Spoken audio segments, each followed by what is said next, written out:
right now. Woo. Thank you very much, Bob. Welcome, everyone. My name is Kristen Searles-Bilodeau. I'm the Director of Community Engagement here at the Newport Art Museum.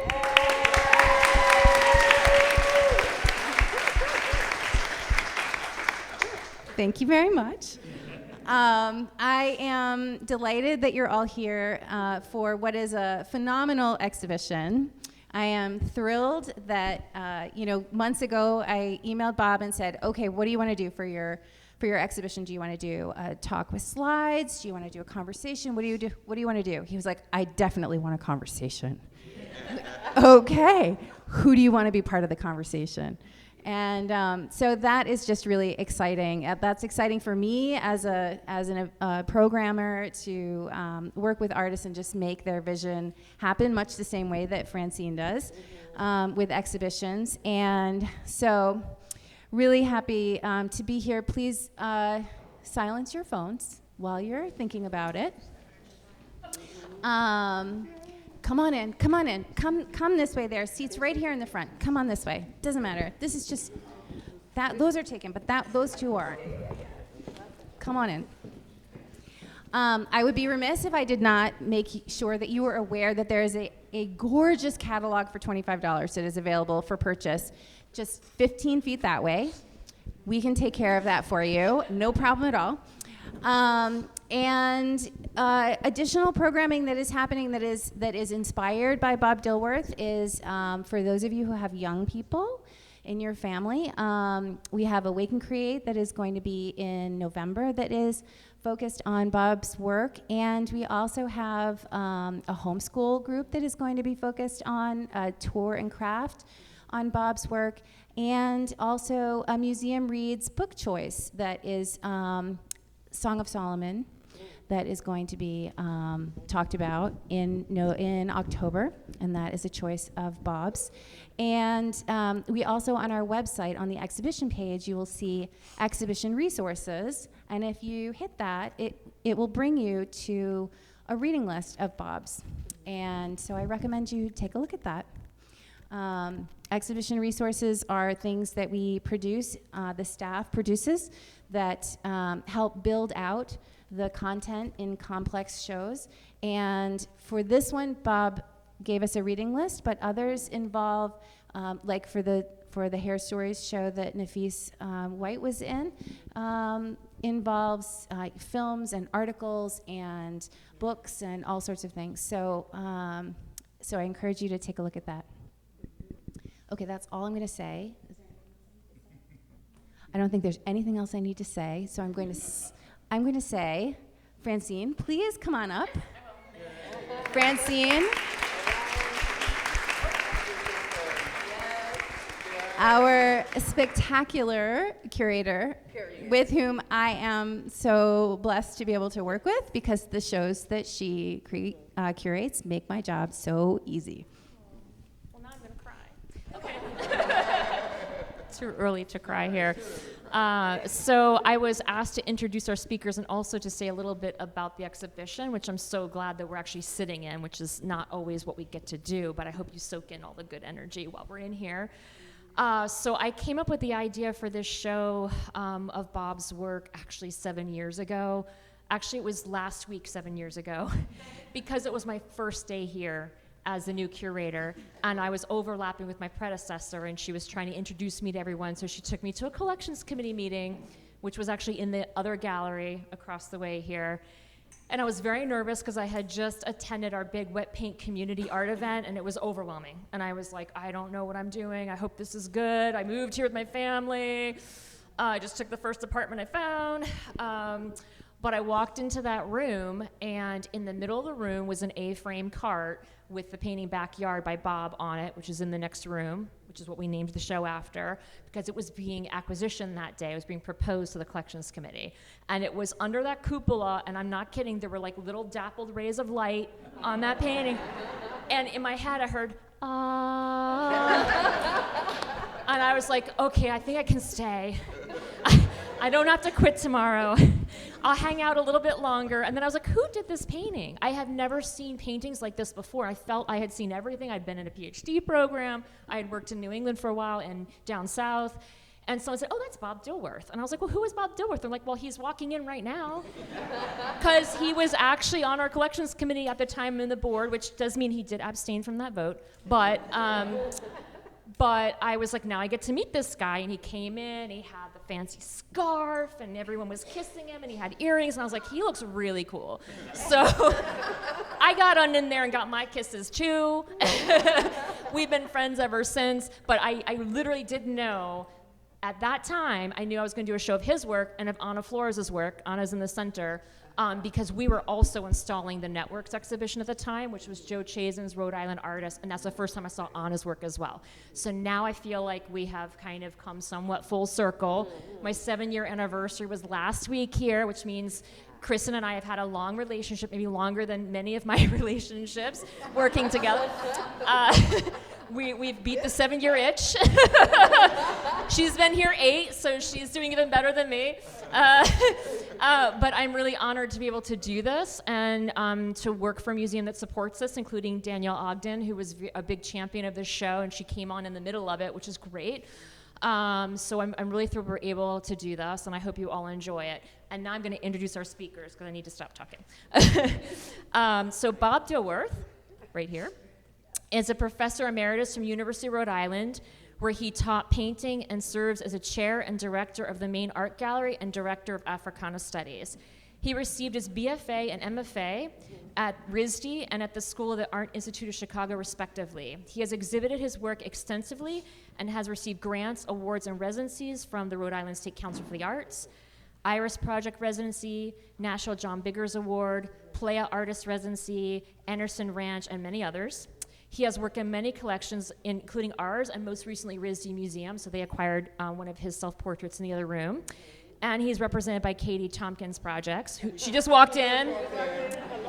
And since she just walked in, Nafis is also represented by Katie Tompkins Projects. Get your works while you can, people, because prices are going up after the show. Okay, so Nafis M. White is an interdisciplinary multi-hyphenate artist whose recent body of works are created from objects commonly found in beauty supply stores, industrial sites, and the seemingly limitless horizons of our global and political landscapes.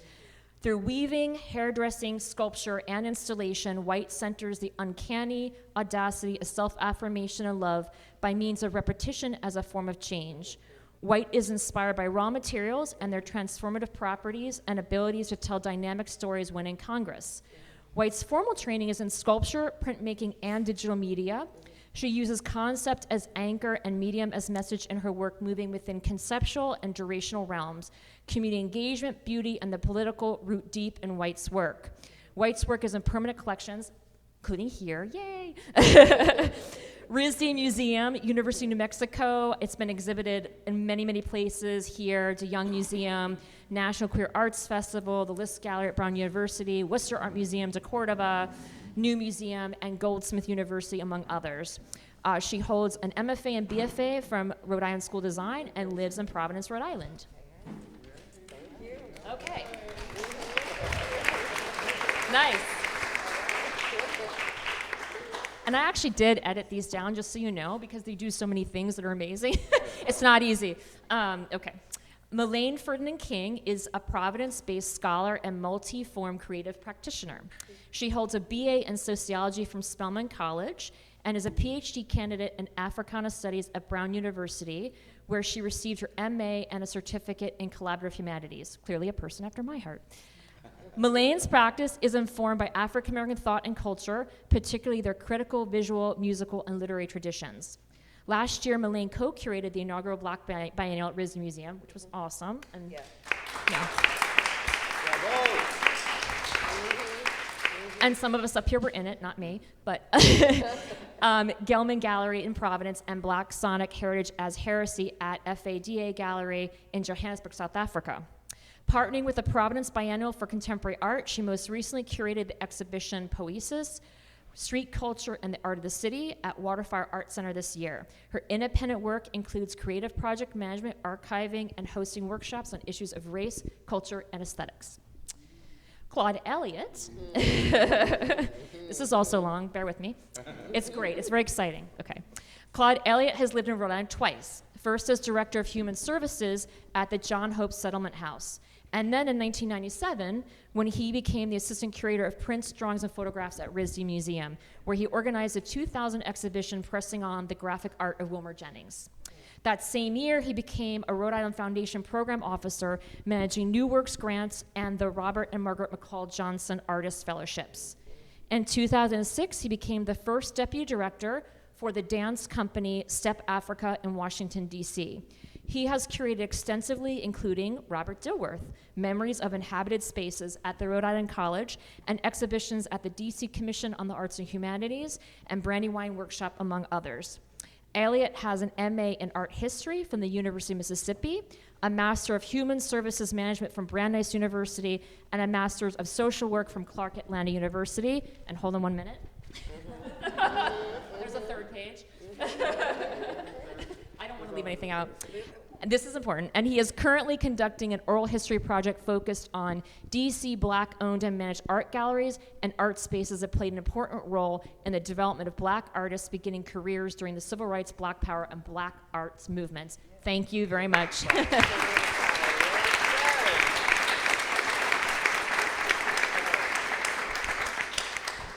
Thank you, Francine. And I want to take this moment to give Francine a special thank you for curating this show. Francine, as Francine mentioned, we've been friends ever since we met 7 years ago? Yeah. 7 years ago. I know. It seems like, I don't know, we've been friends forever. I mean, she really, really, really went way out, way beyond whatever line there is to go to make this show a success. So I would just want to take this moment to personally, in front of everyone, to thank Francine.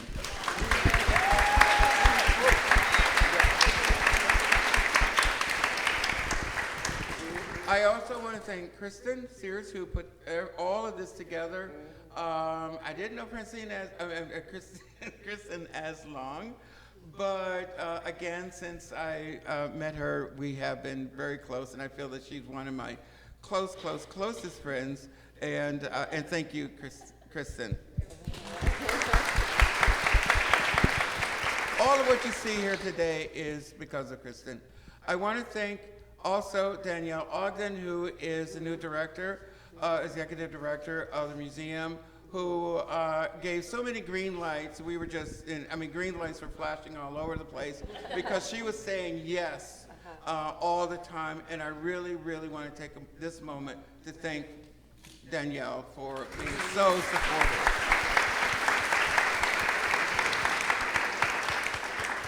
Now, you are an amazing crowd. Look at you. Give yourselves a hand right now.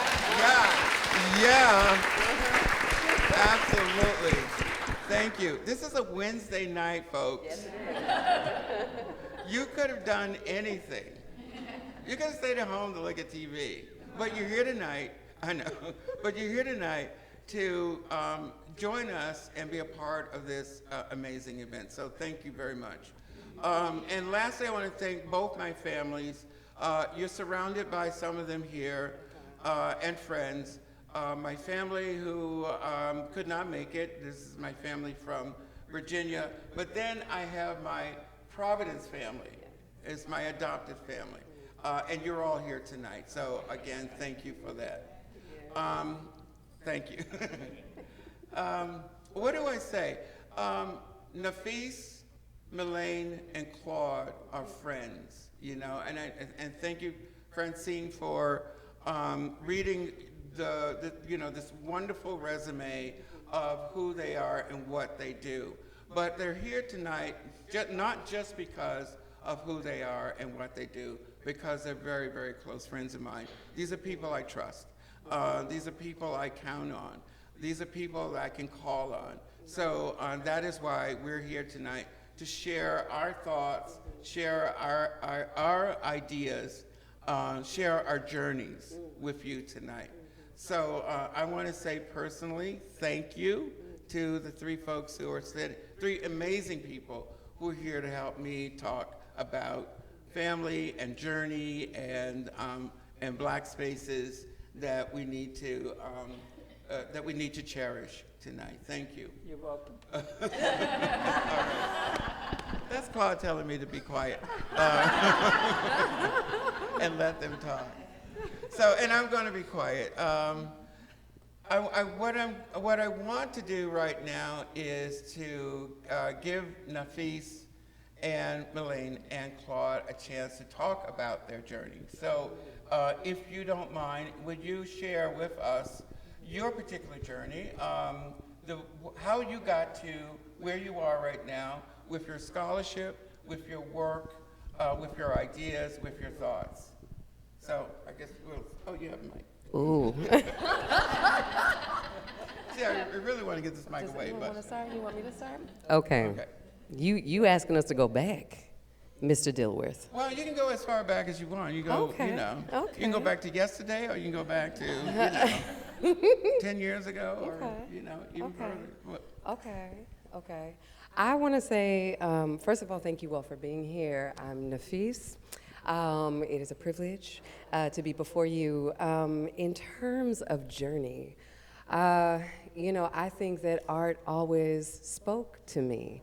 There was something about it that just answered calls for me. There was something about it that made me warm, When I was young, my father was a mathematician, and he would make sure that we would go, my brothers and I, to different art museums, different experiences. And, I was just overwhelmed, like getting close to Picasso or Monet, which was my father's favorite, just getting the bug.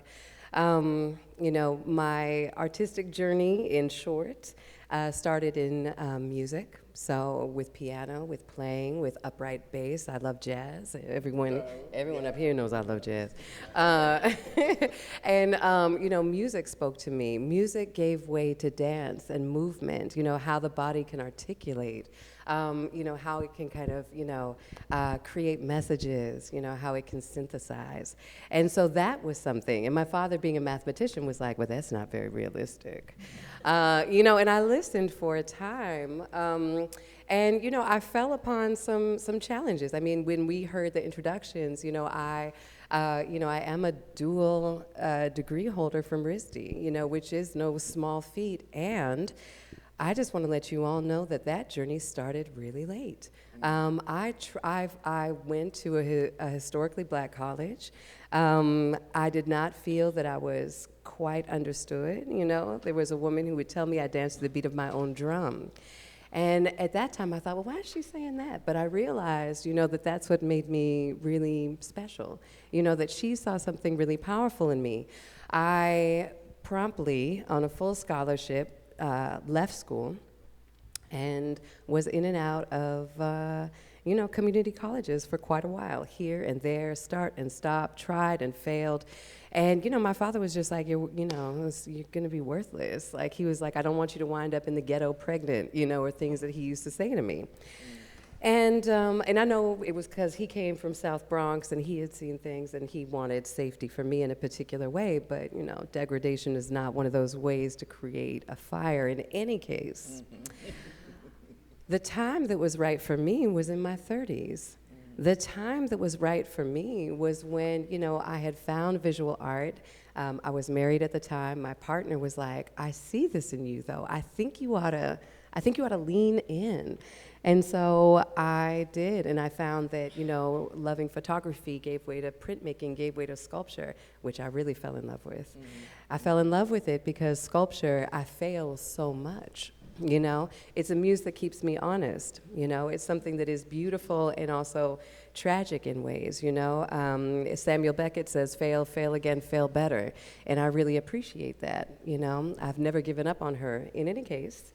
Through care, through love, really finding my stride, and got bit by, that art bug. And I thought, I could do this. Yeah. Like, not only can I do this, I felt like this is his calling. I'm like, I'm going to do this. you know? It's not aspirational anymore. I'm doing the thing. And my uncle said to me, well, why don't you look at RISD? And I was like, well, could I? And I pursued it. And, you know, so I've just been hungry ever since, obsessive. We could say deliciously obsessed with art making, performance, print, whatever it is, I don't care. I want to synthesize and build. So that's kind of the trajectory, you know? It's like start, stops, you know, but isn't that life? You know, it's like people telling you you're not going to, but do it anyway, you know? Folks saying, well, you're too old. Says who? Says who? I like to say I'm on time. So that has been the trajectory of, right? Like on time. You know, rush for what? You know, for what? Yeah, so I think that, you know, I just move in gratitude at this particular juncture. I am grateful to have tools that are so strong, to have a mind that is so sharp and an ability that is, you know, unstoppable.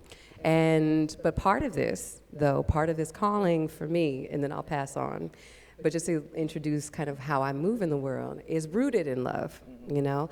I move in the ways of ancestor Toni Morrison, you know, when she says that when you are able to know your calling, it is a dishonor not to follow it, number one. Number two is I am very much a community person. I am very much a mentor to many. And I am proud of that. I want to continue to show up and continue to, as Toni says, extend your hands to the left, to the right, and bring people with you. That has always also been my calling. And so I take it seriously. So it is with great pleasure and privilege that I'm here before you, and certainly a great I love this man. First of all, if he's ever in trouble, he just has to throw that cap up and I'm gonna find him. Like, Montgomery, what? I'm gonna be there. No, but I'm grateful for our friendship. I'm grateful for the way that you push me, and I'm grateful for all that you have given to this community in mass. And you are a treasure. Thank you, thank you, thank you.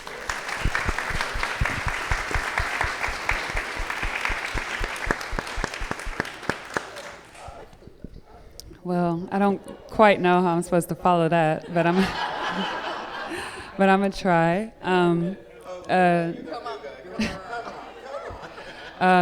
Again, thank you all for being here. It's an honor. Bob means so much to all of us up here, and it's just a pleasure that he's asked me to speak here today. My name is Melaine, and I'm originally from Brick, New Jersey. If you don't know where that is, it's the Jersey Shore. Grew up mostly low to middle class upbringing, very slow, sleepy type of beach town, not too much going on.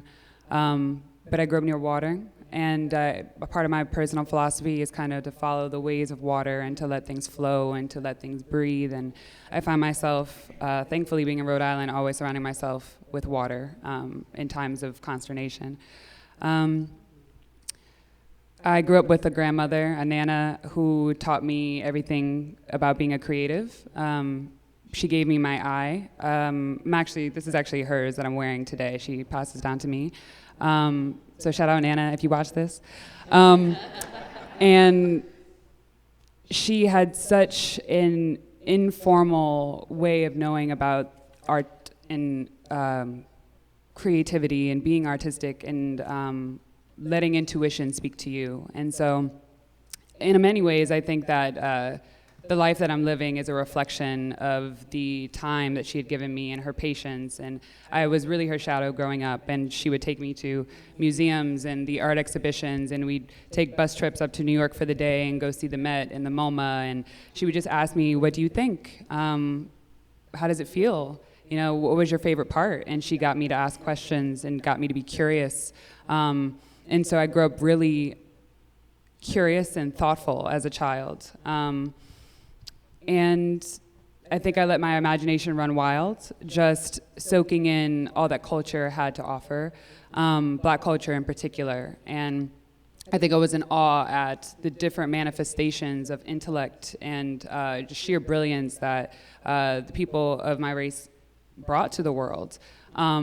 in many ways, I did feel that we were excluded. I didn't see a lot of myself. I didn't see a lot of the folks that looked like my Nana on the walls around me.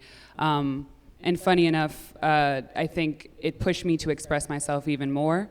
I grew up dancing and singing and being in the theater and taking whatever part I could have. And I grew up kind of tall and a little lanky. And they were just like, girl, I don't know if you should be up on that stage, but I was. And it's something I still hold close to me. But I was really interested in questions of what do people do in times of conflict and trouble, and where do people turn to when there is nowhere to go? So I'd gone to Spelman College. I thought it was the school. For those of you who may not be familiar, Spelman is an all-black women's college in Atlanta. Because I needed to know more of myself, more of my history. I needed to be taught by black women. I wanted my colleagues to be black women and girls. I wanted to study what it meant to be a black woman, but also to think about black feminist theory and black women's history, things that were gravely missing from my high school and K through 12 education. So I went for sociology because I wanted to study culture and wanted to study knowledge systems and how we actually composed and categorized ourselves, what definitions we identified with or didn't, and how some of these definitions were imposed upon us a lot of the times. And so culture, I think, has been the crux of my being and the thirst and a kind of a quest for knowledge and trying to understand the way that power moves through us. And how we express these things through art and through dance and through singing, and how not to lose song in times of crisis, or how not to lose art in times of crisis. Which then led me to pursue my PhD in Black Studies, Africana Studies at Brown. My concentration is in Black aesthetics and visual culture, studying the ways that we undo meaning in order to substitute it with something else. Specifically, my research is on Black surrealism, so the ways that we take what is absurd and extreme and unreal, and we actually share how it has real consequences and real meaning, which is something that we experience, if you have time in life being Black. And so I'm currently just thinking a lot about translation and public-facing scholarship, knowing that folks may not read my dissertation. How do I have these conversations, and how do we get people in community to a place of understanding and a place of recognition and slow listening? It's a journey, and I've been graced with wonderful mentors and people who I can continue to shadow that, picked up where my Nana left off. So I'm very happy to be here.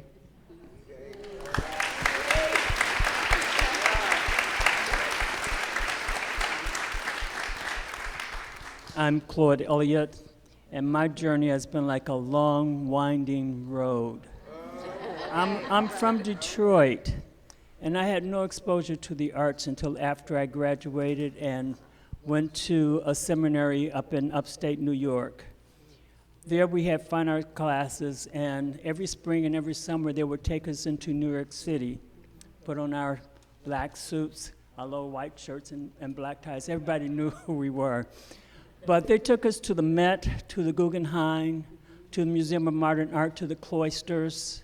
They took us to Broadway. I saw Man of La Mancha, Cabaret, and someone who was 18 and 19, Cabaret was really quite a play to see. The icing on the cake, they took us to opera. I saw Leontine Price sing Aida.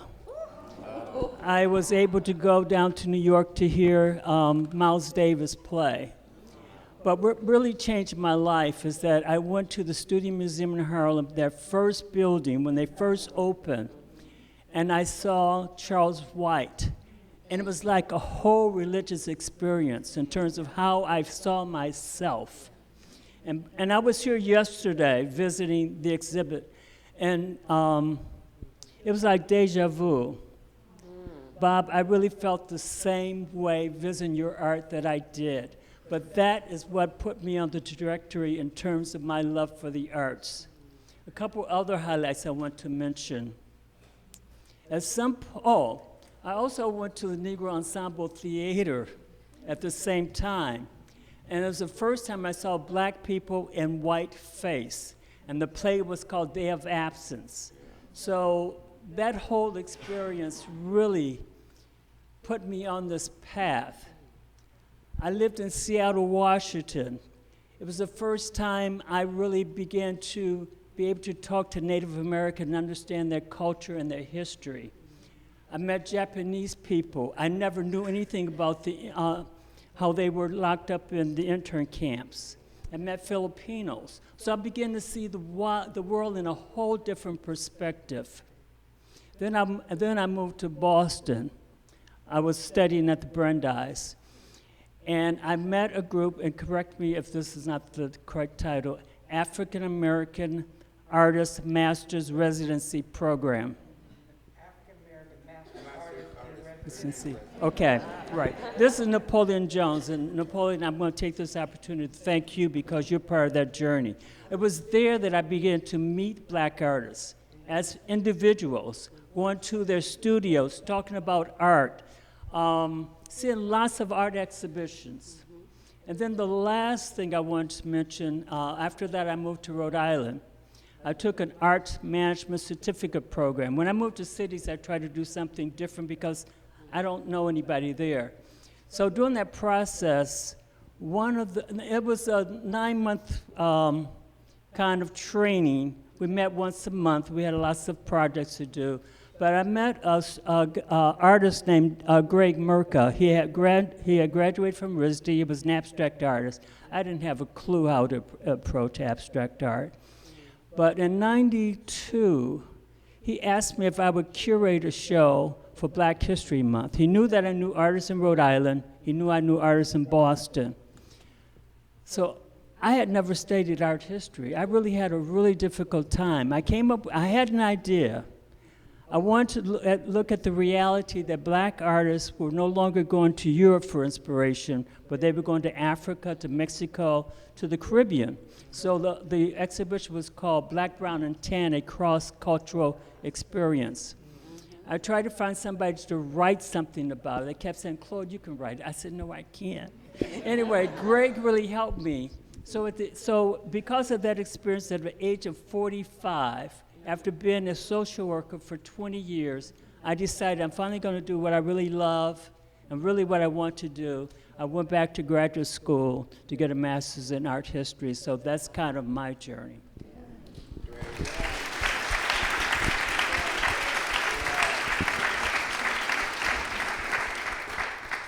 Wonderful. As you look around the gallery, you see half of the show, the other half's on the other side. And it appears that these paintings were made with paint on canvas, but I have to tell you that they were really painted with love. That there's a whole other level of making that went into this work. And the reason why I say that is because these paintings are about a journey. Paintings are also about home. They're not nostalgic in a sense, but because it is about a place that I left that doesn't exist anymore. It exists here in my heart and in my soul. And so that's what I was reaching for. I look at this piece in the back here. This is a friend of mine, actually, Venus. She was a dear friend for many, many, many years. She passed a few years ago. And it's just, I'm sitting here almost getting emotional because here she is watching over us. She was really, really close, and maybe some of you knew Venus. But as I look around and I see what the work really is about, it's about storytelling. It's about the way that I am trying to tell a story about a place that exists in my heart and in my soul. Yes, these are real people. My daughter and my grandson, my nieces are here. Maria, a good friend of mine, Cape Verdean, wonderful woman from Cape Verde. Folks from my family and friends in the other room. But what that really means for me, as I look at the works now, Thank you, Francine, for actually giving me a chance to see all of the works separately and in a way that I can actually see them and hear the conversation between them. So what it really means for me right now is how the story is being told, how the story, not just being told, but how I am moved by this journey as I look at this work, as I look at where I have been and what I have been trying to do in the field of painting. So what I'm going to do is ask each of my guests, are you my guests? I don't know. I feel like, no, you're here with me. So, no, you know. We'll eat cornbread and meatloaf and mashed potatoes later on. Then you're my guest. But I'm going to ask each of you if you could maybe address this idea of storytelling. Why is storytelling so important? Why is telling our story, rather, so important? And maybe, Claude, we can start with Claude.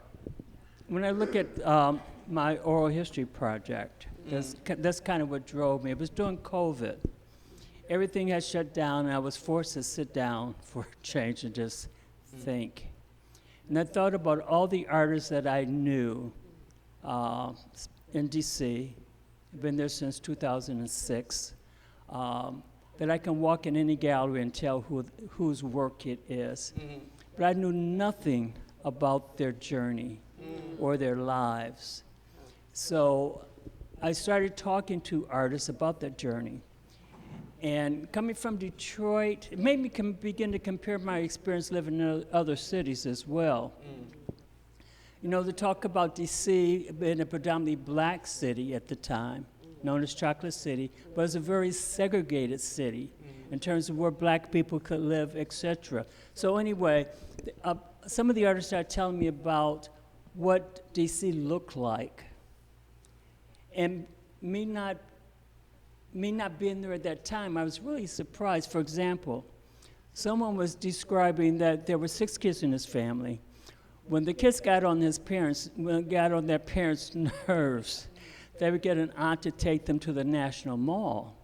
And the kids would spend the day there. And one of the artists I'm talking about is a printmaker, and he established a print workshop. The most black artists in D.C., Maryland, and Virginia have produced prints. And he was describing the mall, and he told me Aaron Space was not even there. I was shocked. Here I am being a typical tourist, thinking that it's been there, you know, as long as the other Smithsonian's, but it wasn't. But to me, those are important stories that make me understand what it was like growing up in certain environments. And I really feel that the artists need to tell their own stories.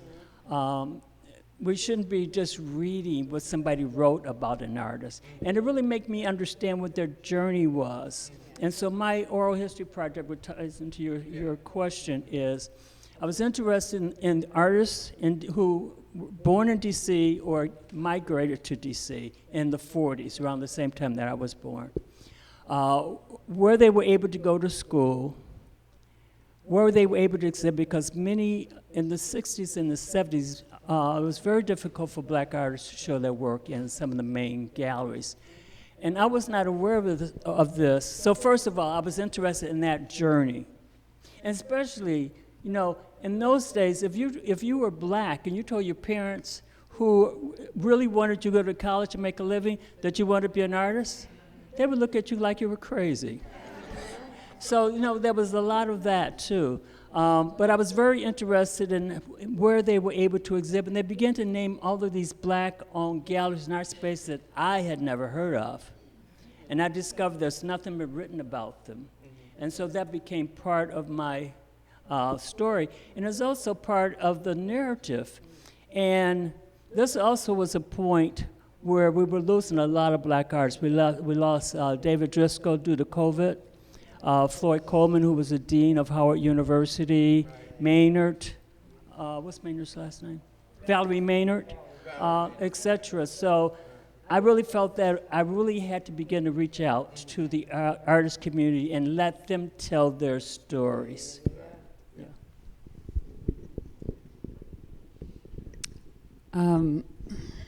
A lot of my thinking is motivated by history.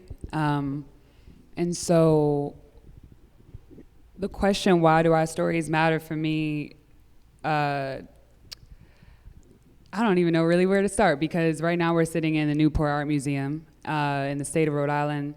And I'm sure we're all familiar with the history that we all carry by nature of our residency here.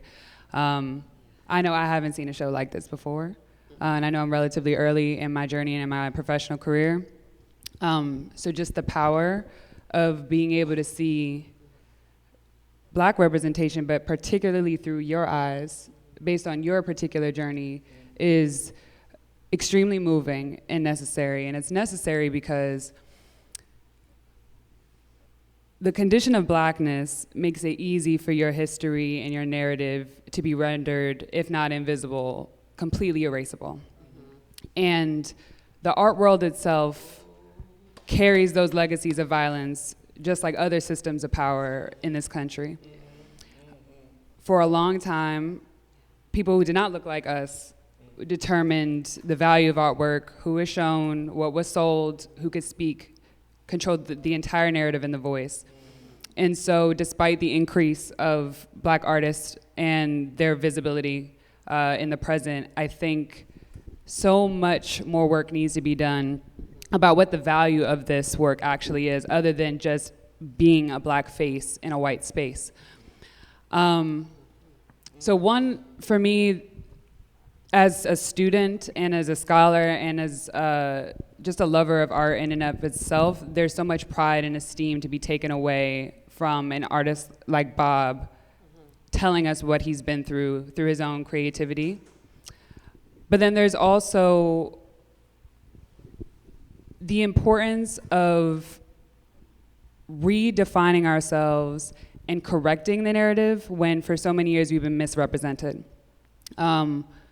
The history of Black artists has been riddled with propaganda, with certain understandings of Black artists being maybe exoticized or fetishized, or really only being attractive because of its newness or because of its difference. And there hasn't been enough interrogation of what exactly Black artists are doing with their artwork, what messages they're communicating, and what does it mean to us to do this type of work other than us just being Black. And so I think part of this storytelling process and this creativity is us making sense of, one, our experience and sharing that experience when really no one asked to begin with. But then two, making a claim that our cultural products are way more than commodities to just be bought and sold and transferred by the highest bidder. There is a deep sincerity and an authenticity that comes from the truth. And I think for so long, we haven't been able to speak our truths because they've either been completely marginalized or disregarded as trendy or just cool, because that's what Black people do. They just bring coolness, you know, it's a nice time, it's a party. And so I think our stories are serious because we are creating knowledge as we are creating these pieces. We are creating an archive as we are creating these pieces. We are showing proof of our existence in ways that those in power would probably rather not have us demonstrate. So the significance of our stories is at least staking the claim that we are here and we're not going anywhere, and we need to be listened to, and that there are people who are looking to us for that mirror, for that reflection, and for the power to do the same thing that we're doing. Oh, come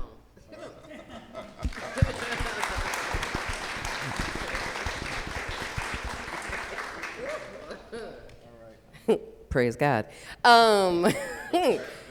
Yeah, I mean, I think about inspiration. You know, as you were talking about this Mullane, I was thinking about, oh my God, the historical clock, it's like, right, your people have time every 30 years. It's like, we'll do the Harlem Renaissance. All right, give you some decades off. We'll do the Black Arts, give you some decades off. 90s are coming, Basquiat, then we give you some time off. And then, when there's all this tumult, it's like, oh, let's talk about it again, but let's like harness in on trauma and death and dying and, all of that. And I think about like, right, what is it to show up in your authenticity? What is it, when you were talking about building works, Melaine, I thought about, right, but also incantations. I think about, African art. Well, I've been thinking a lot about African art. But I've been thinking about, these pieces that have been, pulled away and truncated, and pieces that belong in ceremony that have a lot to do with movement, creation, divination. And in my particular art practice, that is, what I do, is weaving. It's collage of a different kind. It's making time and space for care and thought, ancestral communication, honoring where you've been, honoring all the who that comes in with you, when you enter a room. And, I think about this kind of unique tapestry and how it is urgent, how it is vital, how what we have to share matters. The other thing that I think about also in terms of art and art making, at least for me in my practice, is vulnerability. When I'm creating work, and I also tell this to my students when I teach at RISD in the summers too, I let them know through the process generously, just like you, Bob. All of this, my God, that we get to be looked upon and graced, that we get a chance to witness, your family, your creation. This is the first piece that I saw when I came into your studio years ago, and I was just like, who is this man? Who is this man? But in terms of vulnerability, I think like, everyone here has talked about landscape being important, about the historical landscape, the political landscape, the social landscape. I think about my own, coming of age. I'm a Southern girl, y'all. I was born in Texas. I've lived north, south, east, west. My father was a teacher. He was never allowed tenure because he was black. We moved around a lot. Mind you, he had his PhD from Yale, but racism. Anyway, levels. But, in thinking about the vulnerability, I think about like, well, the thing that people don't know right away is I'm adopted. The thing that people may not know right away is I had foster parents. The things that people might not know unless we're having this dialogues is, my brothers are also adopted from different families, and my sister is the natural child of my adoptive parents, and my mother is English and Scottish, my birth mother is English, Scottish, Welsh. My adoptive mother, English, Scottish. My father was born in Italy and Naples, but grew up in the slums in the South Bronx in New York. Like, his father married an Italian woman. There's so much intermixing, so much culture, so much dynamism. And when I'm weaving, I'm thinking about my family, my African-American family, and then also as an extension, the weaving, the braids, the ancestry, the coming together, the ritualistic aspect of doing hair, and then what happens when that builds up, but also thinking about Victorian hair traditions and how honoring my mother's side of the family, and thinking about memento mori, and thinking about elongation of that kind of, just beauty, So vulnerability, inspiration, stories, being able to be like, just, have conversations with other people and say, hey, like I too am like you, and my story might be similar, and perhaps I might inspire you to continue to tell your story, to show up in your authenticity, no matter what people say, no matter what the dynamics that you're facing. And Bob, with this work, you remind me time and time again, to continue to lay the foundation, and to continue to grow it. In my studio, it's incense, it's prayers, it's movement, it's dance, it's house music. All life long is house music. Mama likes to dance. Jackson Pollock, whatever. No, but these kinds of incantations and movement. This is all about setting that foundation and layering the works. When you talked about love, you are love.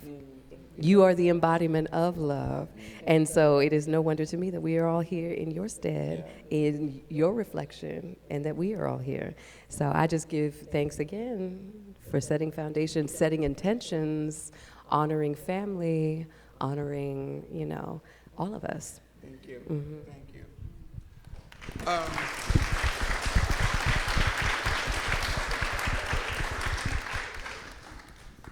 We rest on the shoulders of those who have come before us. And as you were talking, I'm reminded also of the time that I was a young artist. I was a part of the National Conference of Artists, an amazing African American group, national group. I was in Dallas, Texas at this one year, and for the first time saw John Biggers. And it just, as Claude was saying, it was just one of those moments.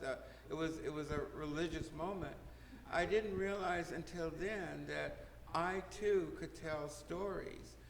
John Biggers, in case you don't know, it was his shotgun series, and these pieces were just amazing. This row of houses, and black women standing in front of the houses as sentinels. The works were layered and layered and layered with stories. A train track ran through. There's all kinds of stuff that was going on. It talked about history, it talked about present times, and it talked about the future. And I realized then that I could tell stories in painting in the same way that John Biggers was telling stories. So that was that moment. I decided 10 years ago, no, it was 13, 14 years ago. I grew up in a very small town in Virginia. It's called Lawrenceville. And it's a predominantly African-American town. Pretty autonomous, insular. My dad and my mom, friends, they own businesses. My dad's friend owned a car dealership across the street. Another friend owned a grocery store down the corner or down the street. My dad was a bricklayer, turned subcontractor, and then contractor, built a lot of the houses in our hometown, including the house that my mom still lives in, and our homestead. So there was this sense of, how do you say? There was a sense of power. There was a real strong spiritual sense, a sense that you could do it. There was also, in our hometown, St. Paul's College is a historically black college. So we were expected to go to college. It was not, there was no question about it. So this was the environment I grew up in. That environment, unfortunately, in the town, slowly diminished. And what I wanted to do was to record stories before everyone left, before there were no stories or no one around to tell those stories again. Unfortunately, many other people I interviewed, friends and families from my hometown, have passed away. So that's unfortunate. They're no longer around, but I have their stories. And so what you see here is based on that. Oral stories, important stories. I eventually, because I was doing this over a long period of time, so I would go back and started collecting material to bring back to Rhode Island. And that is photographs and material that I could create paintings with. It's hard to create a visual anything from oral stories, and so I needed something that I could bring back, something that would help to inspire visual translation of those stories. And so what I'm going to ask our speakers today is to maybe talk about what Black community means to you, what Black home means to you, or what home means to you. I can start. Yeah. Oh, You go ahead. yeah.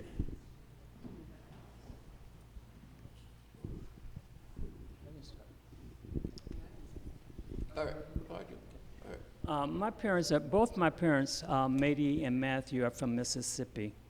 They were born in 1920s. So they came, my mother was the oldest of 7. She left Mississippi because she had an aunt living in Detroit. My father was the youngest of 9. Half of his family, after my grandparents died, half of his family moved to St. Louis, but my father had a brother and a sister who lived in Detroit. So I was born in Detroit. And I lived in a black working class community in Southwest Detroit. For the most part, the neighbors all know each other. Most of the kids, we all grew up together, went to the same school. It was a very safe environment.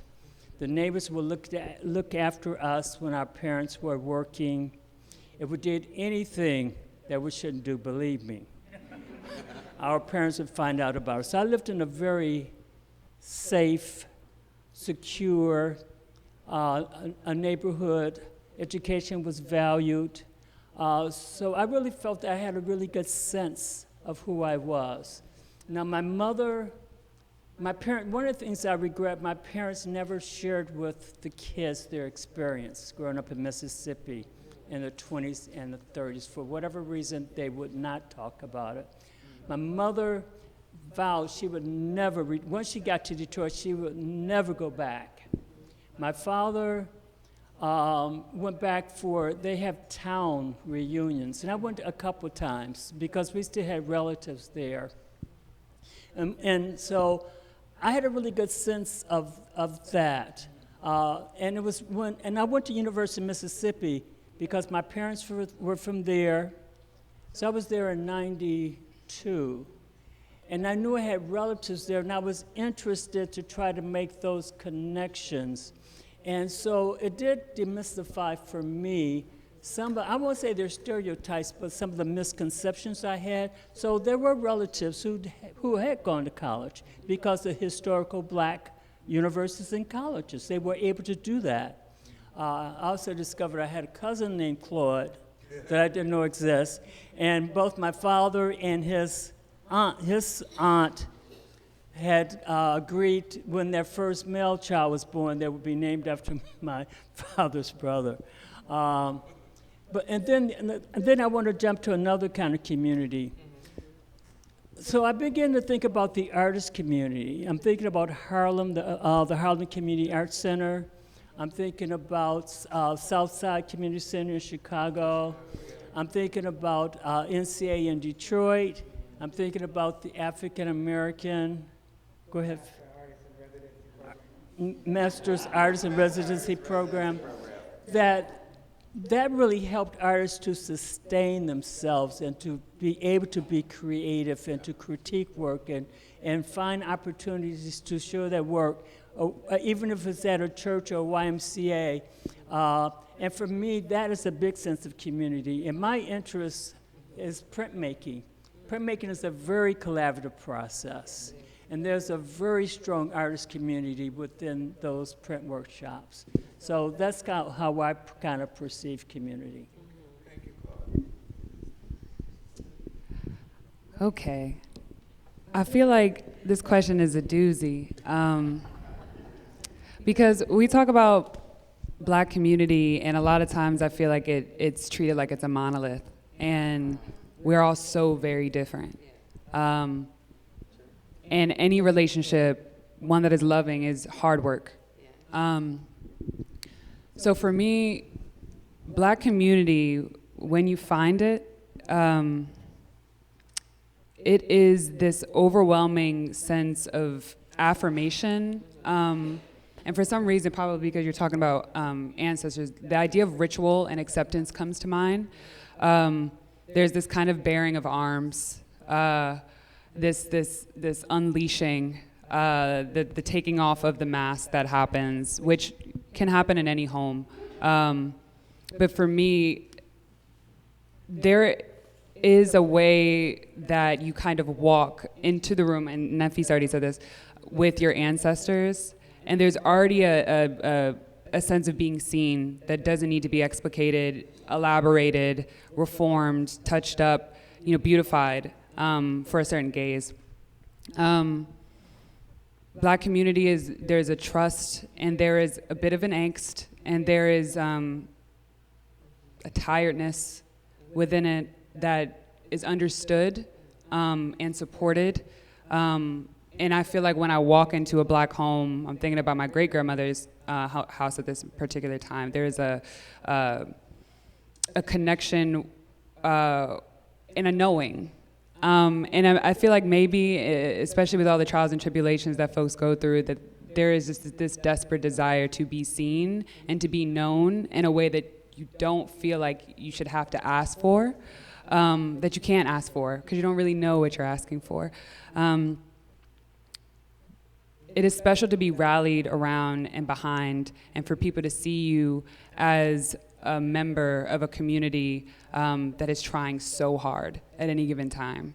The way that you show up and you get dressed when you don't want to, the difficult conversations and dialogues that you have in the workplace, and to have a family and to have a people that know this already, whether or not they're actually your family or your best friends, but when you make that eye contact and that knowing is just there and you see it in the eye, there's not really anything much I can say about that. And so there's a special power that happens with folks who experience similarly the condition of Blackness and what that means, that I feel like I can't necessarily put words to at the moment, but it is a felt erotic experience that comes from a deep sense of knowing and an interiority that is unparalleled. Thank you, Melanie.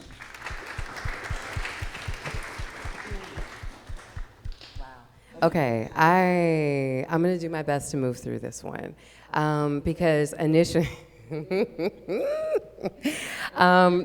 listen, yeah. I like to say, I just love you. Home is anywhere that I am. Home is anywhere that I am. I have moved so much, y'all. Fuck, I have moved so much. Pardon my French. So much. Sorry, Mom. I know, I'm quite French, actually. No. So when I say home is everywhere that I am, what I mean is that my safety growing up has been in the wings, Like, and how do I say? I'll just move with it. Because, safety is supposed to be in home, right? But what if it's not? What if things are beat out of you? What if things are starved out of you?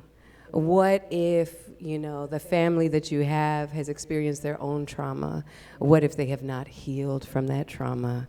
What is it like to be yay high to a bean pole and understand that what you're experiencing is, you forgive them already for that, and yet you are enduring it. You're almost like outside of yourself.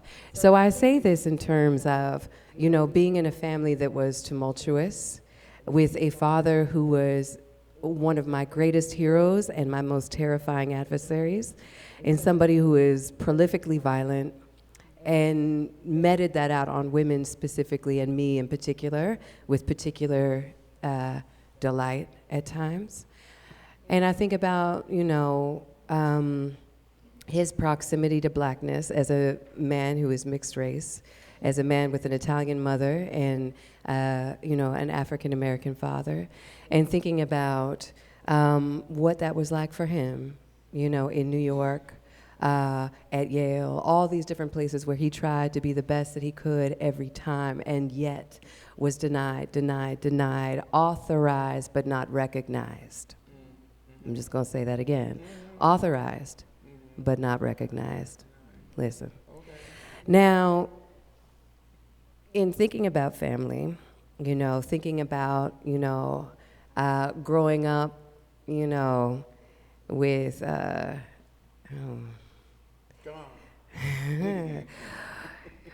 growing up fighting off your brothers, growing up trying to save your sister from the same violence that your father meted out on you. Growing up with a mother who said, but I'm colorblind, you know, but would talk about my father and cutting his hair as shearing. Who shears a human, right? But she loved him. Growing up with a grandmother who used to ridicule me and say, she's so dirty, she's never gonna be clean. You know, the same grandmother who would say anti-Semitic things as well. You know, so home wasn't safe, not really. And then my mother wanted to be comfortable, and she was used to a certain thing as a white woman, and my father did not want to live in black neighborhoods. And so I had a childhood of being called the N-word, of being spit upon, of being told I smell like shit, of all powerfully, day in and out.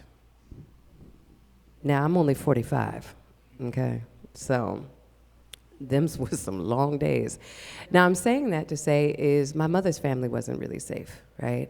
My father's family wasn't necessarily really safe. My brothers were definitely not safe. You know, I tried to help my sister. I couldn't save her the time that I needed to. You know what I mean? And so this is why I say also being uprooted all the time. I lived Ohio, Missouri, Maine, Georgia, California, North, South, Rhode Island, New York, London, bop, bop, bop, bop, bop. And every time, you know, and this is why landscape plays hardcore into my work and why your work, Bob, resonates so much with me, with the layers, with the landscape, you know, with the social, political, environmental, you know, landscape, you know, is I just ultimately know that home is where I am, right? And so when I find kindreds, when I find family, when I find chosen family, you know, I just want to always move in such love and adoration of those people, the way that they love me, and thank goodness, you know, through my own healing, because art saves lives. I'm gonna say that again. Art saves lives. You know, that has been my solace. That has been my joy. That has been the root that has kept me close, that has saved me time and time again. And I love when people can see me through that work. I love when people can meet me. I love when I can see them. That's one of my gifts. That's one of my gifts. And so when you talk about home, when you talk about community, it is a fraught journey. It is a challenging journey. I can't, and also as an adoptee, y'all, a lot of my work is about finding those people. Every time I see an image of a family member come up on like Ancestry or, you know, 23andMe, you know, with some of the angels who have been helping me find my people, I can't even tell you what that feels like to finally be clued in and feel like, oh, you know, like a knowing and maybe even a chance to do it differently. You know, maybe it's a father who's not going to hurt you. Maybe it's a brother who is not gonna try and rape you. You know, it's like that. So I would say home is wherever I am. And my extended family, you know, I will defend, you know, till the day I die. And I'm grateful for you all in my life. No, dead serious, yeah.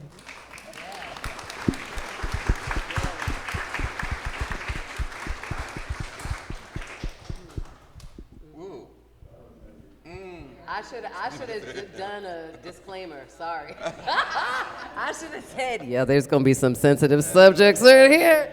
So, yeah, sorry. Everybody sign a waiver before they come. Woo, baby, tell me about it. Yeah. I mean, we're No, with thank you friends. for that. Thank you. We are friends. We are friends. We're with friends. I was well into this project when I realized something, and that was that no matter what I did, I was influencing the story. That the story was not outside of me, that I could not separate myself from the things that I wanted to talk about, the things that I wanted to paint about. And so I had to do another kind of self-check on that, because I realized that as this story, as you look around, is being told through my lens. And I realized something. My lens is very different than the lens of the folk I was talking about, I wanted to talk about. My lens was brocade. It's this finely cut paper. The fabric, even though I was given the fabric, but I was still cutting it and painting it and manipulating it in different ways that suited me. And that's what an artist does. Everything that goes on a canvas, everything that goes into a print, everything that goes onto wood or metal or stone is filtered through the sensibilities of the artist. It's filtered through his or her soul, his or her heart, her mind, what the artist knows, maybe don't know, that background experience. All these things come into play. And they were playing with me as I was trying to tell this story. So I had to keep that in check. And then I had to realize I needed to let go. That it was a story that I'm telling it my way. Although they're about, people that I knew. It's about a place that I once lived in. It's a place that I still love. But it is a place that is told through my filter. I had to, and in understanding that, I had to understand something about my identity, all the things that come into play, that I have to come to myself in understanding what needed to be understood in order for me to tell this story.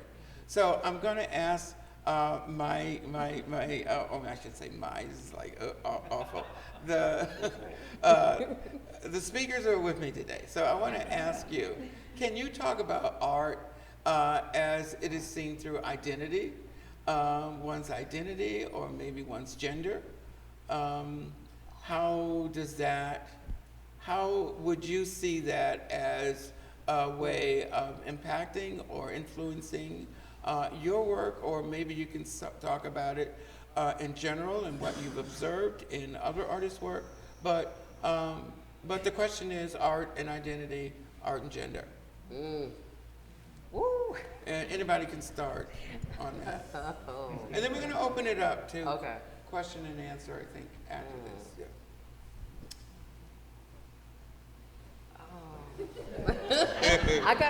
Okay. So I'm just, art and identity. Yo, okay. So, wait, what was the question, Bob?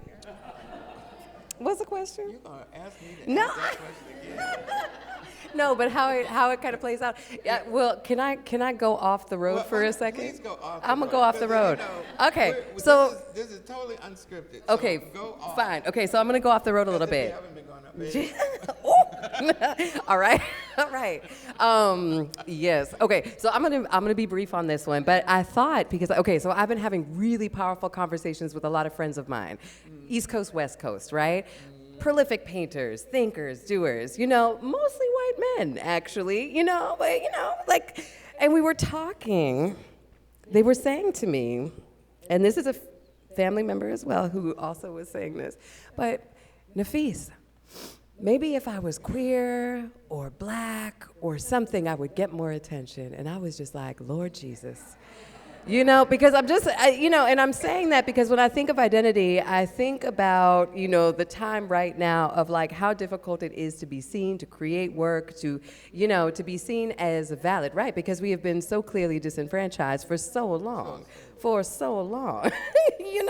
And like folks are like, you all have it pretty good right now because, this whole thing, like this, Eric Garner thing and then this other thing and like y'all are having some shows and I'm just like, friend,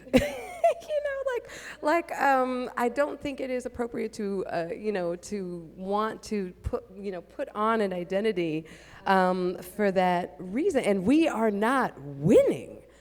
The audacity to suggest that black people have it good right now, I was like, sir, because that is People, yeah. Well, and also I think about my own artistic journey, right? So, you go to a school, very high pedigree, okay? We know what RISD is. It gets you in some doors. I'm not going to lie, right? It gets you in some doors. But still, you have to prove yourself. Even at RISD was difficult. And then you get out of that world and it's still difficult, And so, folks, there's a constant barrage of energy. And then there's not a lot of acquisition of black women artists. There's not. There are people who are showing black art, but there's not a lot of acquisition, specifically with women also. And so I was thinking about identity and thinking about how people who are close to me, and they felt comfortable to say this, and I want to hear it also, y'all. I want to hear it. But this kind of lamentation, specifically from some white male artists who were just like, you have it so good, you have it so easy, like you just going out there and like everything is for you. And I'm just like, show me. Show me. Please show me. Show me where this is happening. So, but identity now, I can't now, and this is a thing another friend was saying was, well, Nafis, why don't you do work that's not about blackness? I'm like, when I walk out in the street, I am treated according to this. According to this. Every time. When I was in Venice for Simone Lee's Loophole of Retreat, we were denied access, black women, we were denied access to restaurants constantly, turned away and away and away and away, So it's not a meritocracy. It's not even, when we can talk about evening the field, let's look at acquisitions, let's look at funding, let's look at see where these things are happening. But I also can't turn off all the things when I walk in the room. I'm everything, when we talk about the historical, right? I'm the descendant of slaves. That carries some stuff. How I was treated, am treated, will be treated, how my father was treated, how my family was treated. I can't take this off because if I could, it would be a much easier life. And it has not been. So, in this society, yes. So identity for my work, I just make the work. And I make the work with the stories that I know, and I articulate what I know. I don't want to suppose. I don't want to dream about other, experiences that aren't mine. I think it's about that authenticity. But I just wanted to privy you all to that kind of conversation. This week has been very much about you all are doing so well. I'm upset that I don't have what you have. And we had to have talks about, well, what does that look like? So that's it. It went long. I think I'll be brief. Oh, yeah.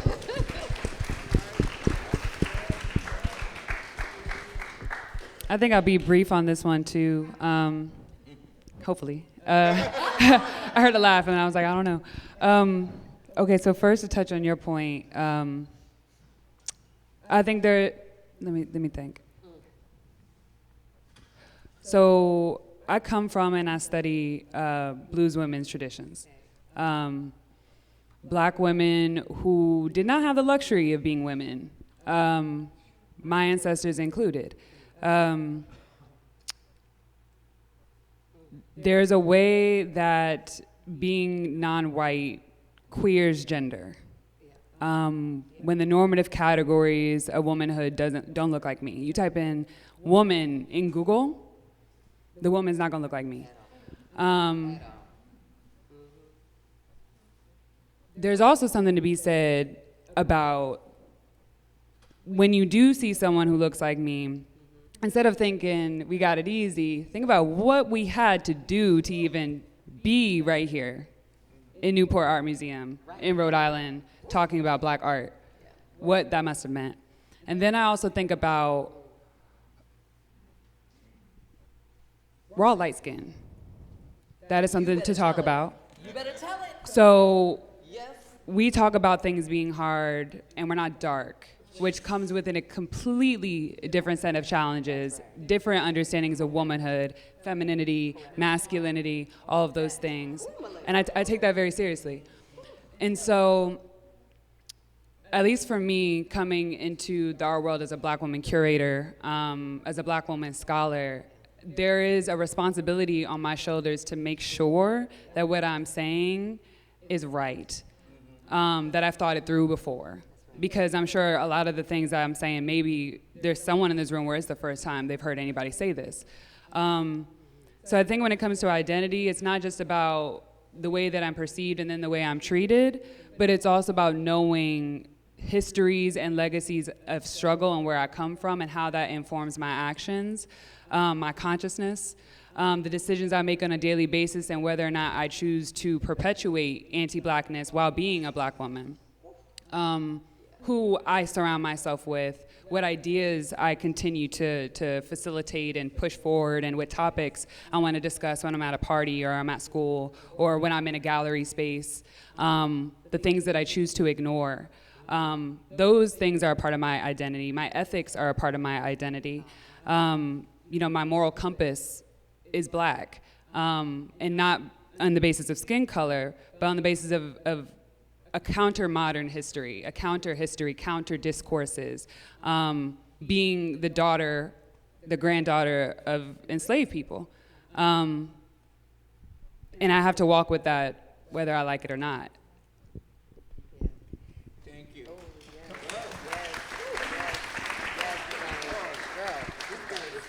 I'm just going to make two brief comments. One is that when you look at the art history and look at certain medias that women were not expected or really had a difficult time, for example, sculpture, that it was very, I would say even in the 70s, it was very difficult for women to be accepted in those programs, to be accepted. The critiques could be very brutal, and it talks about their sexuality and not about the work. One of the things I'm finding very exciting are women's collectives who are coming together and creating their own spaces and doing their own exhibition and saying exactly what needs to be said. So I do begin to see some changes, but historically, that is definitely, gender has always played a very critical role in terms of what the realities are in terms of being a Black artist, a Black female artist. I just want to mention really quickly on that, when you talk about women's collectives, Kenya Robinson, some of you might know her, but she started a collective of Black women, and she has chosen us, and we all pool money and, put it in a pot, put it in a pot, put it in a pot. She calls it susu. And we give it out. And it's not like you have to jump through hoops to get it. It's just like the allotment is given to who is in need, And when you were talking also about responsibility, Melaine, I just think about artwork and creation, y'all, just really quick, which is I feel like anytime I create a work of art, I need to think about every type of interpretation that somebody might have. That is my responsibility. That I owe it to myself and my craft, of which I am a high practitioner, to know all the different reads. I would never just throw anything out there just 'cause, and I've seen a lot of people just do it, so for accolade or whatever. Go ahead. Excellent. Well, thank you. I can see on your faces that you're all like waiting to ask questions. Let's go. I know, because you're like, some of you are like, I need to ask a question or I'm going to leave this room. So I'm going to open the floor up now for questions and answers. So anybody got a question? I don't know. We can't really pass the mic. I can't run around with the mic, but if you could Repeat the question. Okay. All right. So questions. I know you have questions. Goodbye. Thank you for coming. Bravo. It was lovely. It was lovely. All right. So I love how you talked about, that the work comes from a place of love and it's about love. But, when I see the visual density of it, I feel that there's also emotional density there. Yeah. And so I was hoping you could talk about maybe the other emotions that are surrounding some of the pieces. Okay, good. Thank you, bro. I spend massive amounts of time cutting. I have so many blades in my studio. It's funny. I just got buckets and buckets of them. I spend a lot of time cutting fabric. I spend a lot of time cutting paper. I spend a lot of time doing other things, prepping for Canvas. And I'm saying this because patience is very much a part of the process. Quiet times, I mean, I'm in my studio usually from morning till night, and sometimes I don't quit until I absolutely cannot sit in a chair anymore. And I realize I'm starving. I mean, really, not hungry, but starving because I hadn't eaten all day. So there is, and I'm just saying that it is a labor of love. And the emotion that I feel, I mean, I run through a gamut of emotions as I am sitting over my table or standing in front of the canvas. You know, the work is vertical when I work. It's already stretched on canvas. And so those quiet nights, I generally don't listen to music, but sometimes I do. And when I do, it's Charlie Parker, John Coltrane, or Thelonious Monk, or, you know, I love Sarah Vaughan and Ella Fitzgerald, Nancy Wilson. I used to love her, but I don't love her as much anymore. But you know, so you know, those are the folks who keep me company in the studio. So there's all of that going on. My mind drifts because I think about maybe the subject that I'm working with, or I think about how I'm going to create a passage in a painting, what colors to use. Might realize that the color isn't working and I gotta figure out a whole other color scheme. So those are, you know, they hit emotional triggers. You know, there might be something that I wanna do with a face and it just really isn't coming out right. If you notice that the way what I'm reaching for, I don't think I've really quite gotten there yet, is to kind of sculpt the form, the figure with paint. So every brush stroke leads to the next brush stroke. Every brush stroke is distinguished from in and of itself, but that leads to the next brush stroke, that leads to the one after that, that leads to the one after that. Each brushstroke carries its own tone, its own texture, perhaps even sometimes its own color, but definitely its own character and its own personality, and I need to be aware of that. So there is another emotional trigger. So, you know, there's a lot going on in the studio. It's probably only going on in my head. And you know, folks come by, I see all my friends here, they come by, they know they have to bring a bottle of wine when they come by, otherwise they don't have passage into my studio. You're right, so there's another emotional trigger there. So that's what I meant when I said that the work is filtered through who I am, you know, and who I am is as much a part of this as the folks that each painting portray. Yeah, I hope that answers. A question in the back, and then Wally. Hi, Bob. This one's for you. I'm curious. I'm really blown away by the richness of the color in your paintings and the pattern. And I've noticed in some of the more recent paintings that the color oftentimes is almost sort of flaming at the edges, or iridescent, or you know, you're turning the form by really shifting the color as it goes across the form. And I'm really curious about that. I think it's really beautiful. I think it's a great thing you're pushing in the work, but I'd love to hear what you have to say about that. Oh, okay. Yeah, you know, let me go way back. I'm gonna go way back. You know, I did undergrad at RISD and graduate work at the School of Art Institute in Chicago. I graduated. When I left Chicago, I realized something. I didn't know how to paint. And you know, and I was lucky enough to have a mentor. His name was Emilio Cruz. He was only at the School of Art Institute for a short while because they treated him very badly. He was a black painter, passed away some years ago. But a black painter, phenomenal person. Now, bear with me on this story. Emilio and I, when we first met, we hated each other. We screamed, we yelled. we fought, I mean, really fought. And Amelia would say, Bob, you don't know anything about painting. You know nothing about color. And I would say, Amelia, you're not supposed to talk to me like that.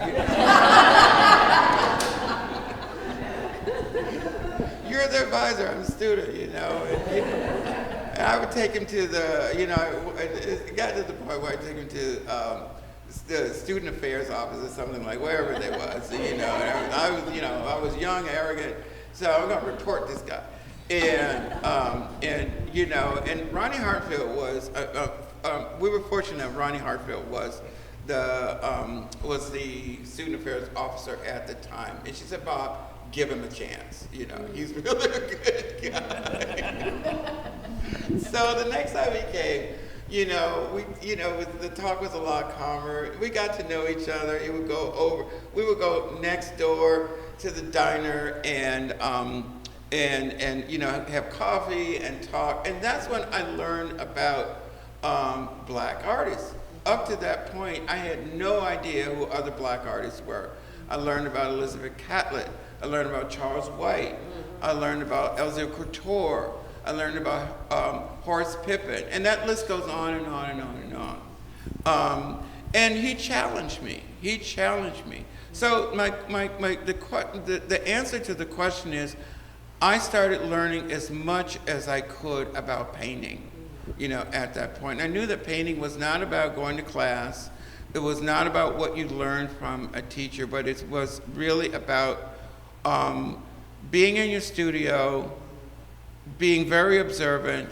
Every single brushstroke needed to have meaning. Every single brushstroke had to had weight that carried something more than paint. And so, that's what I'm reaching right now. So when you see that little flip, or, just that little, as a brushstroke changes color, or maybe changes direction, changes tone, changes texture, it means that I'm really trying to think about what the next brushstroke is going to do and what the next brushstroke is going to say. Because when all is said and done and they all come together, there has to be a message. And that message is more than just what the figure is and more than just what the subject is. The message also has to be about painting, what painting is. And beyond what you see here, beyond the figures, it's really about painting. It's really about what you do to manipulate the surface of the canvas to create excitement and create something that I call love and something that I call, character and feeling and emotion, getting back to what Brooke was saying, and emotion. Yeah. Yeah. Wiley. As a non-specialist, just a lover of someone, an ordinary person who goes and appreciates great and beautiful things and dramatic things. My question is sort of a technical aesthetic nature, and that is, what struck me, and it's the obvious I think to a lot of people, is the combination of the monumentality of these pieces and the infinite detail. And so I was wondering, as you work, how do you reconcile the demands of those two, which appear to me as a non-specialist, as contrasting visions of ways of depicting that confluence of monumentality and incredible detail? Okay, thank you, Wally. Wally's question is about monumentality and detail. And Wally calls himself a non-specialist. Wally is... I'm a specialist in other areas. We won't go into that. Nothing is further from the truth that Wally is a non-specialist. Wally is a specialist in a lot of things. But let me also say, glib aside, that we're all specialists. I think, what I do is make sure that anyone who walks up to the canvas can engage in some way, and you have engaged. I've always painted large. That's very important. the subjects have always been black subject matter because that's important to me. They happen to be friends and family. I'm working a whole new series right now of friends and family. More Providence family than Lawrenceville family. This time I'm actually wrapping up this group of painting. So this will probably be this is the last group of this kind. But I think the new work is very exciting. Details. So the paintings have always been large. That's a monumentality. I wish I could go larger. The size actually is limited by what I can get through the studio door. Honestly, that is real. I cannot. It's real. It really is real. It cannot be. If you notice, they're not wider than 83 inches. That is without the frame. So, and really, and that is corner to corner, top corner to bottom, top right to bottom left corner to get out of the door. Okay, so that is maybe the monumentality part of it. As I said, I would make them bigger if I could. The detail, though, that's an interesting question because I think in my heart of hearts, I'm an abstract painter. And you can see some of the areas of the painting move, very easily into abstraction. But I feel that paint has its own life, it has its own personality and it has its own character. And what comes with that is a way to really define the personality and the character of whatever the subject or whatever it is I'm painting. So I really, I made a very conscious decision a long time ago too, that I really wanted to paint representationally because I want anyone who walked up to the painting to see exactly what I mean, interpretation is a part of engaging in any art form. But I really wanted to make sure that whoever saw the piece would engage with whatever it is I'm trying to say. Now, you may not see what I'm trying to say, that's fine. Which is getting back to something that you said about yourself. You are an expert because you engaged in it. You took the time to look at it and make some really critical decisions about what it is and what it means to you. So that, so in that way, I think I've achieved my goal. But also, I think with the detail part of it, it's very important that, I got the hand, not just getting the hand right, but, there's a feel. There's a way that I want light and shadow to be portrayed in the work. And you can't do that without paying very close attention to, to the details. Right. Can I just add that to confirm what you just said? Yeah.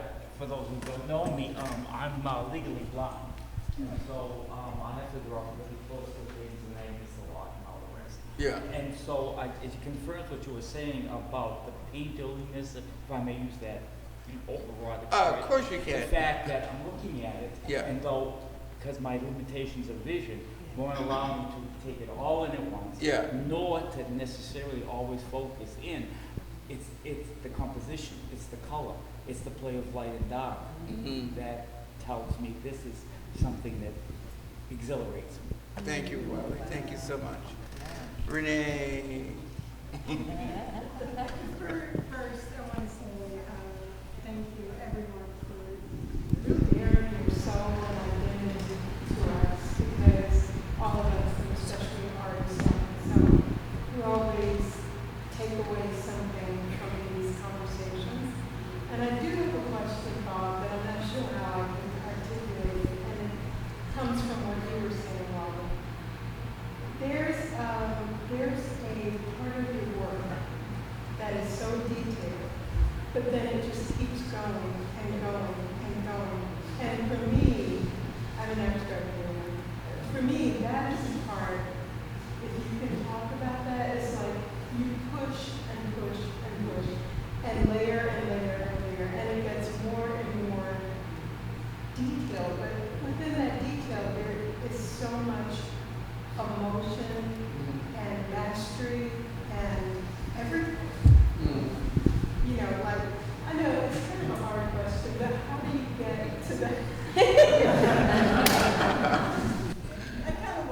every day. Look, I'm trying to find the answers to that.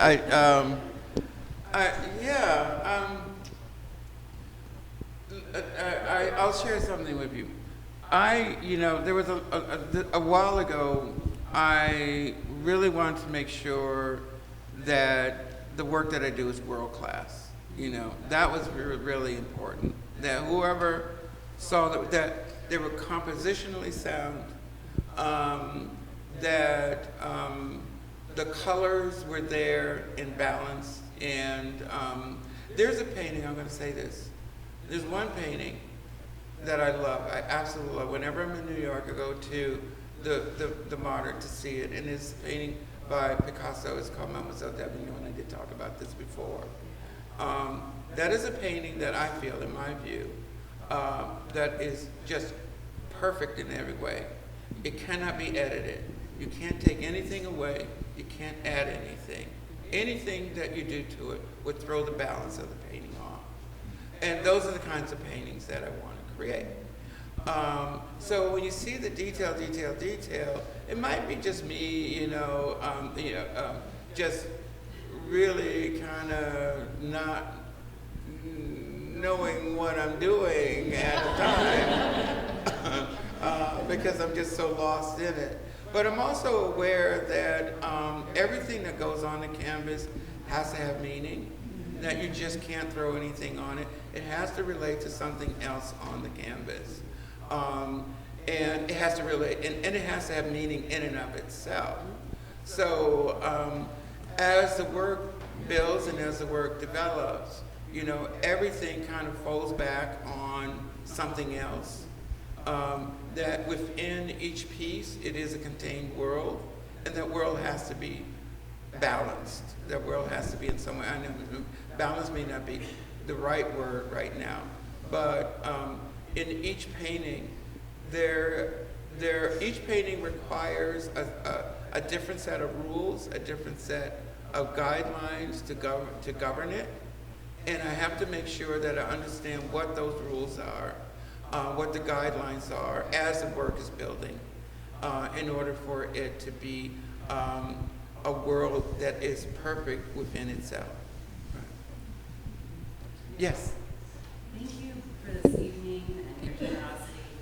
Thank you. Thank you for being here. Thank you for sharing this evening with us. Yeah. I'm wondering, in making the work, and as you said, living with the work around you, the story you tell yourself about the relationship maybe you had with the person in the painting, have you ever found that change over time? Because we all tell ourselves, like, there, and it's about who we were in the thing or who they were in the thing. Yeah. Does it ever help you? That's actually a really good question. It's interesting because I go back to something I said earlier tonight, and that is that the work, the subject, is filtered through me, and at some point, the painting is, maybe I'm contradicting everything I'm saying, but at some point, the painting is really not as much about the subject as it is about painting. Because now, at a certain point, I'm trying to figure out, okay, what is that line doing? And where is that line going? And how does that line relate to the next line? Oh, if I add green brocade, what will that do to the yellow in the background? I mean, all those things then start to become way more important and primary in the making. In other words, the meaning of the piece sort of fades away, and the making of it becomes much stronger. And I think, but let me also say that the making of it also lends to the meaning of it. I think it makes the meaning perhaps even stronger. But at a certain point, I'm trying to understand what material is doing, what color is doing, what texture is doing, what line is doing, what shape is doing, all those things that I really need to think about in order to make this painting, dynamic. So I hope that answers your question. There's a question in the back. Hello. Yes, you. I have two questions. First, when you said most of your subject matter are people that you know, do you ever paint people you don't know, and is the experience different? So that's the first question. Oh, yeah. No.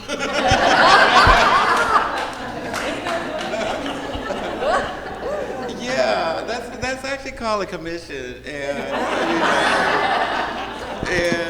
if I don't know you, you got to bring a check. That's absolutely true. And and bring a deep check. But no, actually that is a good question. I have to feel that I know the person. I will share something with you tonight. I have a canvas prep because I really want to do a portrait of Edward Mitchell Bannister and Christiana Carteau. I don't know. I know that Bannister painted his wife, Christiana Carteau, but I don't know, and I haven't done any deep research on this. Maybe you guys can tell me that there is a painting of. It would have to be an imagined piece, So I already have it in my head. How to go about doing it may be a little bit complicated because I really will need, the dress of the day or there's another way that I might envision them. But at any rate, I would, need folks to model, which I don't think would be a really, really big issue. But that would be the only time that I may, but I feel I know Bannister, I feel I know Edward Bannister. I feel I know him because I read so much about him and admire his work. He was one of the reasons why when I came to Rhode Island, I felt okay, Bannister and Nancy Elizabeth Prophet are products of Rhode Island. They worked here, they suffered here, but they made a huge impact, which is still felt today. That's right. So that might be the only time where I might, there won't be someone that I could actually talk to and, get their story firsthand. Yeah. Then my second question was continuing on the color discussion. I heard from one of your other talks where you spoke about how I deny everything. No, it's not incriminating. How a lot of the patterns and things are related to your experience of growing up in a really lush environment with a lot of plant life. And I see the patterns that way, but then I also was curious if you would talk a little bit about your palette choices, because I also see a lot of the use of neon color. And Nafis, you use neon color as well in your work, and I was interested in hearing you both talk about when you choose to use neon colors, and that's it. Okay, I'm going to let Nafis talk first. Okay, I will keep it super brief. So neon, okay. I just let color palettes, I let the work inspire me and tell me what it wants. And so when there are those kind of like interjections of like bright color, it's like, just energy, really, just channeling, and so and color theory also, like what is the color of a particular emotion? How can it be, how can it work in tandem with other colors? How does it add to lushness? And so I do enjoy using neon, to kind of come in quite quickly and just like be that burst, be that exhalation, be that like catharsis. So that's exciting to me in terms of that. And also just like queering whatever it is, it's like you're going to get this bright pink, you know what I mean? Or, whatever it is, chartreuse. Like it has to be something that just goes against, some of the more formal, kind of, just you just gotta wake things up a little bit, and sometimes the spirit's gonna wake you up. So it's, so you listen. That's my answer. You listen. I don't. That's an interesting question because let me tell you, another one of those waking moments for me was going to the Phillips collection and seeing the Jacob Lawrence, the works of the Migration series there. I was just in D.C. A little while ago to see another show at the Phillips Collection, and of course when I'm there, there are two places I have to visit. That's the Rothko Room and the Jacob Lawrence Room.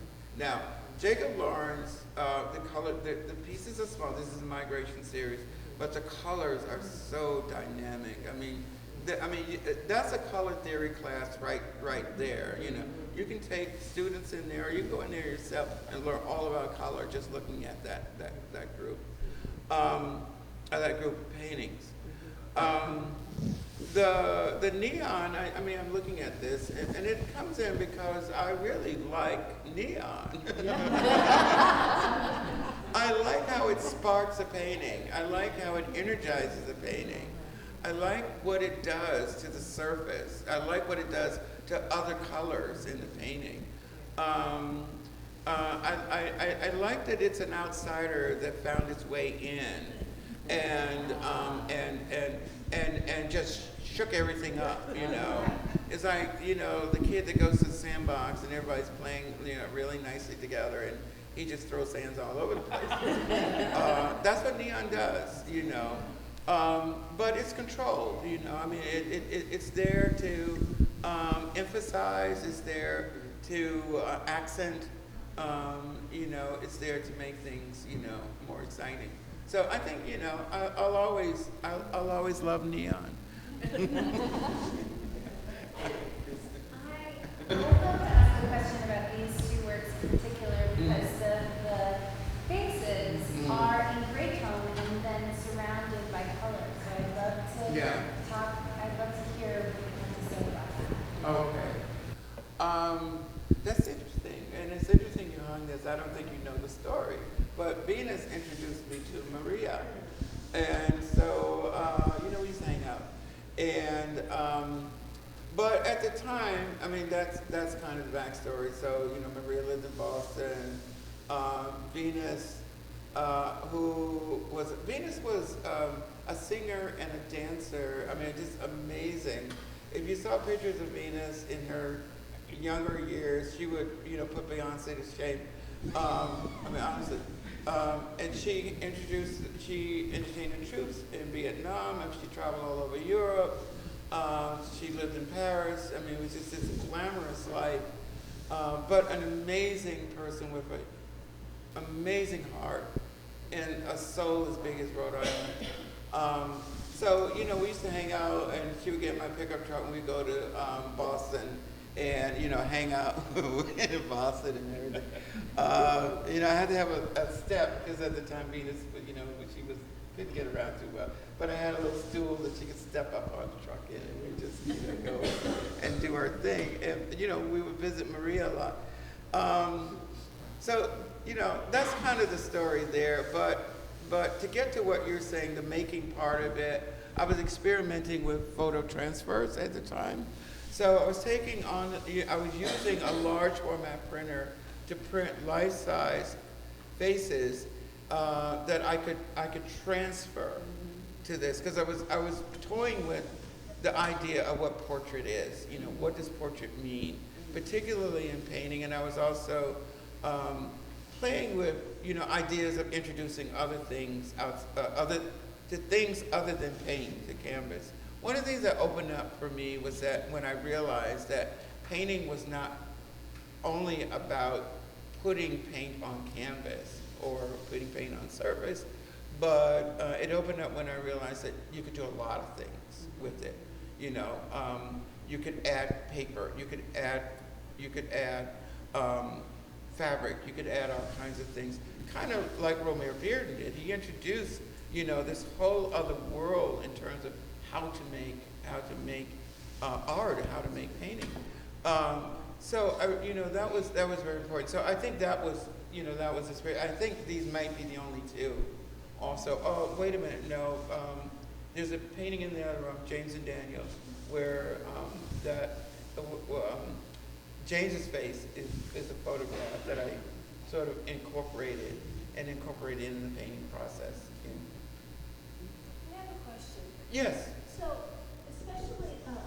especially these two paintings that we are talking about, the placement of the faces are pretty much